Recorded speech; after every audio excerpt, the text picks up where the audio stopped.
Kalau kitanya nggak bergerak, nggak mengaktifasi, ya hanya sebatas teori kan, memahami man arafa nafsahu faqad arafa rabbahu itu hanya memahami dari bacaan buku dan lain-lain. Padahal kalau yang namanya ma'rifat, arif ya, fata'rifunahu itu adalah memahami hasil dari mengamalkan dan mengalami gitu.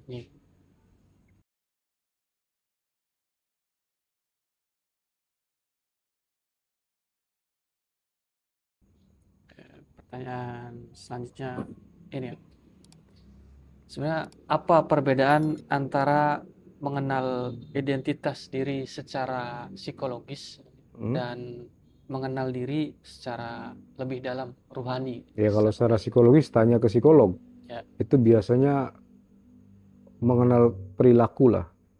Ya ilmu psikologi itu kan ada apa namanya kepribadian ini, kepribadian itu kan ada ya banyak lah itu di ilmu psikologi itu mengenal diri dan itu tidak utuh kan. Nah, secara yang kalau kita hanya melihat sisi psikologisnya aja berarti kan belum manunggal kan, belum memahami diri kita sebagai manusia secara utuh dari si aspek psikisnya saja, psikologinya saja. Perilaku kan psikologi itu bukan hakikat jiwa ya. Atau dari segi medis, anatomi fisiologisnya saja, tubuhnya saja yang dilihat. Ya, apa yang menggerakkan tubuh yang dari tiupan ilahi nafakhru itu tidak diperhatikan karena itu nggak empiris misalkan. Itu berarti belum manusia gitu, belum manunggal, belum utuh memotret diri kita tuh gitu. Nah, kalau kita sudah mulai belajar spiritual, ya bahwa ada sukma, apa bedanya sukma dengan atma, apa bedanya akal budi dengan budi nurani, apa cipta itu apa, rasa itu apa, karsa itu apa, kan gitu. Budaya itu apa. Nah, itu berarti kita sudah mulai mempelajari diri kita secara utuh. Sebagai manusia, kita sudah mulai menjadi manusia gitu. Manunggal itu disatukan semua realitas tentang diri kita tuh dipahami secara utuh semuanya, komprehensif.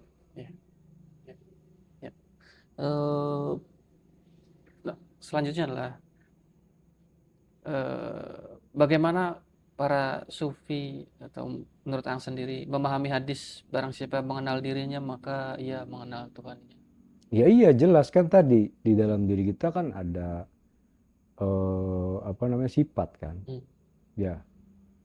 Kemudian juga ada rububiyah kan, ada dat, ya tadi itu kan. Bagaimana kita akan memahami, kan kita itu gini ya, Allah itu siapa, Allah itu apa, Allah itu kayak gimana, begitu kan? Allah itu siapa, Allah itu apa, Allah itu bagaimana, Tuhan yang menciptakan alam semesta itu bagaimana. Dari kemana kita nyarinya tuh kemana? Mencari pemahaman tentang Dia yang menciptakan alam semesta semuanya termasuk kita itu kemana nyarinya? Bertanya ke gunung, gunung diam kan? Bertanya ke laut, laut hanya geleber-geleber ombak saja. Bertanya ke apa? Ke angin, ya kan? Bertanya ke orang lain ternyata tidak detail. Yang detail itu memahami Tuhan itu adalah memahami sifat-sifat yang ada dalam diri kita. Gitu loh kan. Bukan Tuhan ada dalam diri kita, bukan. Tapi maksudnya sifat-sifat yang ada dalam diri kita. Itu bisa menjadi jalan masuk untuk bisa memahami sifat-sifatnya Allah Subhanahu wa taala. Sifat dulu, ya karena la tafakkaru fi khalqillah wa la tafakkaru fi dzatillah. Sifat itu dalam diri manusia itu ciptaan Allah, makhluk. Ya, yang namanya makhluk itu sesuatu yang berubah-ubah, yang diubah oleh Allah gitu kan. Nah, dari situ kemudian kita menjadi paham, oh ya, sifat yang kalau kita pengen memahami Rahman Rahimnya Allah, gimana sih? Ya kita punya sifat Rahman Rahim. Nanti dengan sendirinya Allah akan perlakukan kita dengan Rahman Rahim melalui makhluk-makhluknya. Oh ini tuh yang namanya Rahman Rahimnya Allah tuh kan gitu. Kitanya dulu kan takholaqu bi akhlaqillah. Gitu loh. Kalau misalkan kita pengen memahami sifat Al-Wahhabnya Allah, kitanya itu Wahhab yang pemurah, yang bereha. Ya kan? Sampai meresap, kerasa gitu. kita tuh benar-benar merasakan nikmatnya jadi orang yang punya sifat wahab, berehan. Itu kan silih asah, silih asih, silih asuh, asihannya ahan, dedehan, kabatur. Gitu kan? Nah, gening kieu nya sifat wahab teh. Gitu kan? Nah, nanti Allah akan memperlakukan kita melalui semesta.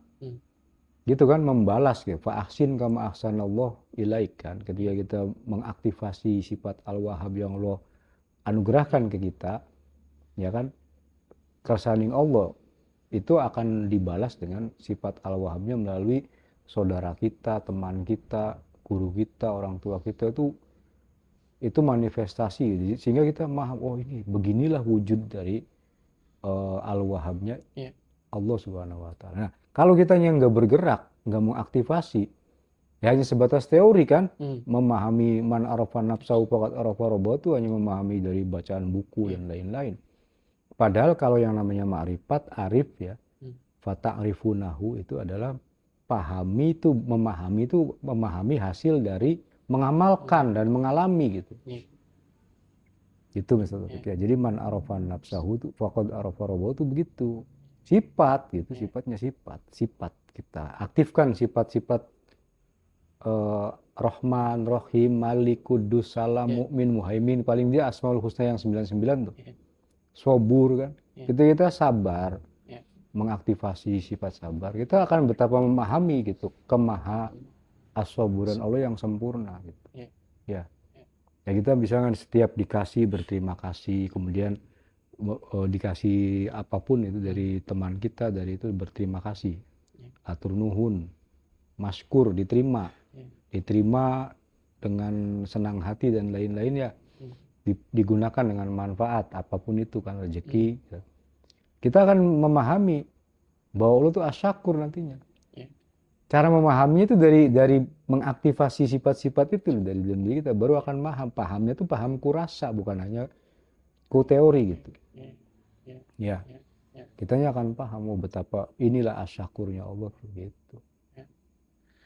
Oke, selanjutnya ini, apa hubungan antara jasad, nafs, kolbu, ruh, sir, dan lain-lain dalam perjalanan seorang salik gitu. Nah. Itu butuh 3 jam lebih tuh menjelaskan. Ininya begini, idza sawaituhu wa nafakhtu fihi min ruh. Jadi penciptaan pertama manusia itu kan disempurnakan dulu jasadnya ya. Baik awal pada waktu Nabiullah Adam alaihissalam, leluhur pertama kita juga sama dalam perut ibu tuh kan. Umur 4 bulan tuh sudah sempurna jasadnya. Kemudian Allah tiupkan ruh. Di wa nafakhtu fihi min ruhi kan. Ya, nah di situ tuh ada 2 anasir kan. Ada anasir tanah, anasir bumi, dan ada anasir langit, nafakh ruh. Nah ini dari pertemuan 2 anasir ini akan menghasilkan anasir-anasir yang lain. Muncullah di situ ya interaksi dinamis antara nafakh ruh dengan jasad ini, dengan yang tanah. Ya kan tanah itu yang dari tanah kalau awalnya kan. Itu akan menghasilkan nafsu, akal, kolbu gitu. Nah yang lebih dalam di dalam itu ada fuad, sagab, khofa, akhfa, gitu kan. Nah baru ketemu di situ tuh ana. Nah ana itu bukan dari anasir jasad, ana itu dari nafakh ruh. Ya, itulah yang hidup, gitu. Yang berinisiatif, yang isinya kudroh irodah itu. Ya. Begitu. Selanjutnya adalah mengapa manusia disebut sebagai alam kecil atau mikrokosmos, sedangkan alam semesta disebut alam besar atau makrokosmos. Alam sogir, alam kabir ya. Ya karena bentuknya, ukurannya kan. Diukur aja manusia segini kan. Dari ukuran waruga. Ya ukuran jasad. Manusia dengan alam raya ini kan manusia kecil, alam raya itu besar. Alam sogir, alam kabir. Kan gitu. Nah alam kecil, bumi alit, bumi ageng itu, alam kecil, alam besar. Jadi ukuran aja. Kenapa kalau jawab pertanyaannya kenapa ya begitu? Karena manusia itu kan ukurannya kecil, sementara alam kan gede, Ya. ya. Sehingga manusia disebut alam sogir, Ya. yang alam akbar, alam asgor, gitu. Ya. Begitu kan? Ya. Kalau dibalik seperti apa?